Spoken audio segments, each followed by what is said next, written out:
Хей, скъпи приятели!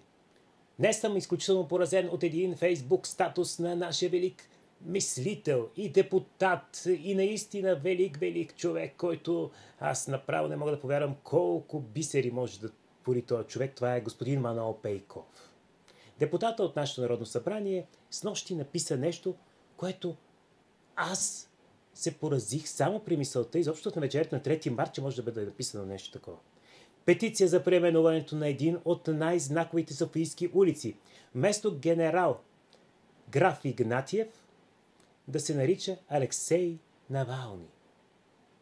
Вместо имперско презрение и самодоволство на един пресметлив и безмилостен геополитически играч, полета на свободния дух и саможертвата в битка срещу тиранина.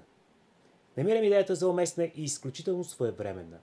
Вие разбирате ли, че аз смятам, че улиците в България трябва да са свързани с хора или с личности, свързани по някакъв начин с България. За мен това е най-важното нещо. Те трябва да са видни български герои или допринесли по някакъв начин за историята ни, за бъдещето ни, за всичко, което ни се случва. Да, обаче не е така, бе, хора. Не е така. Според господин Пейков, Алексей Навални е явно някакъв човек свързан с България. Хора, вие луди ли сте? Какви сте тези слагачества? Да, Алексей Навални наистина се бореше за своята си страна, за своят си народ.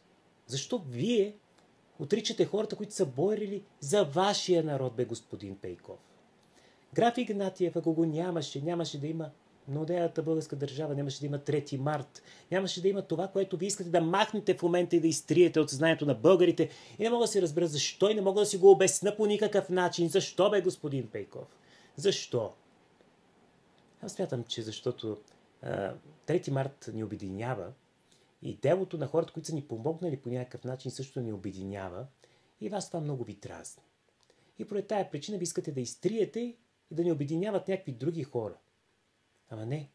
Граф Игнатиев така или иначе е помогнал за България. И наистина е направил много, за да се случи новата ни българска държава, в която живеем сега в момента свободни. Не говорим на турски, а говорим на нашия си български. И смятам, че това трябва да бъде до някакъв начин или по някакъв начин наистина отразено. Не знам дали ще ме разберете, дали някой ще ме разбере, но аз смятам така. И наистина, винаги ще почитам хората, които са дошли в тази държава, жертвали си се за нас. За да ни има и за да